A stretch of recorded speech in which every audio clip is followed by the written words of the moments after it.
conseils de pro.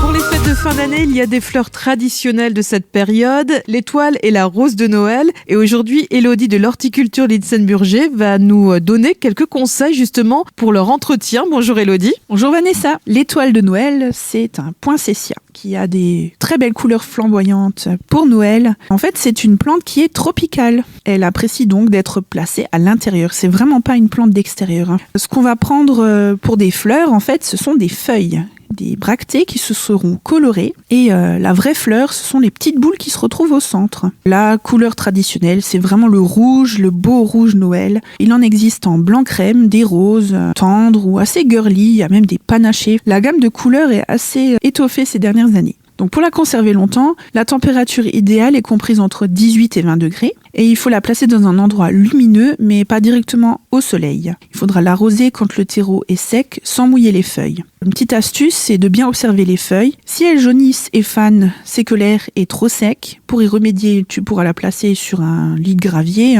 dans ton cache-pot pour qu'il y ait toujours un petit peu d'eau dans le fond sans forcément être en contact avec les racines.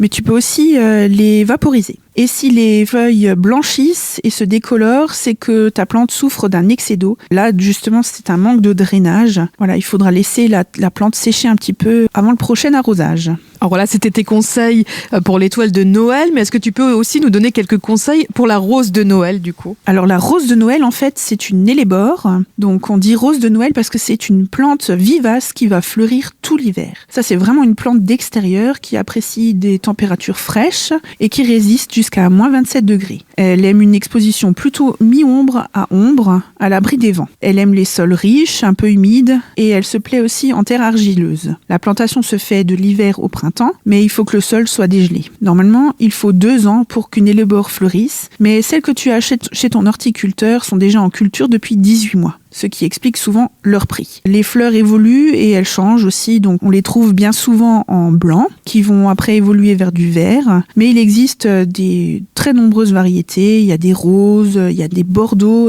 même certaines qui sont presque noires. Merci beaucoup Élodie pour tes conseils qu'on retrouve bien évidemment sur notre site. Élodie, on te retrouve à l'horticulture Litzenburger à Bliesbruck, et moi je te souhaite un très joyeux Noël. À bientôt. Ho, ho, ho, ho, ho.